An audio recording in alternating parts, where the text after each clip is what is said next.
और chief justice के खिलाफ बेबुनियाद मुहिम चलाई जा रही है। किसने आप लोगों को सरकलम करने का हक दिया है?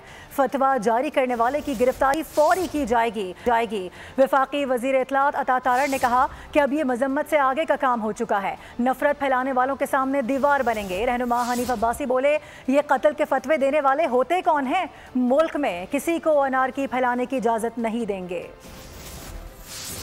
फतवे जारी किए जा रहे हैं और इनाम के तौर पे कहा जा रहा है कि जितनी रकम अदा की जाएगी जो सर कलम करके लाएगा, तो ये किसने आपको इख्तियार दे दिया कि आप सर कलम करने के ऐलानात करते फिरें? और वजाहती बयान आ गया तो फिर इस बात की क्या गुंजाइश है कि कत्ल के फतवे जारी किए जाए और किसी के अकीदे के ऊपर तहफ़्फ़ुज़ात का इजहार किया जाए, किसी के अकीदे के ऊपर सवालात उठाए जाए? हम दीवार बनेंगे ऐसे हाथों के रस्ते में जो नफरत फैलाते हैं, जो कत्ल के फतवे जारी करते हैं, और ये इसके पीछे बिल्कुल खुले सियासी मकासद हैं।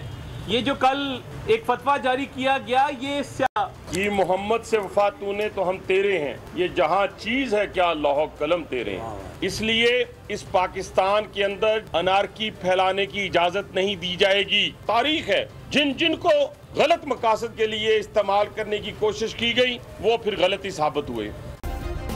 सब्सक्राइब करें और बेल दबाएं ताकि कोई खबर रह न जाए।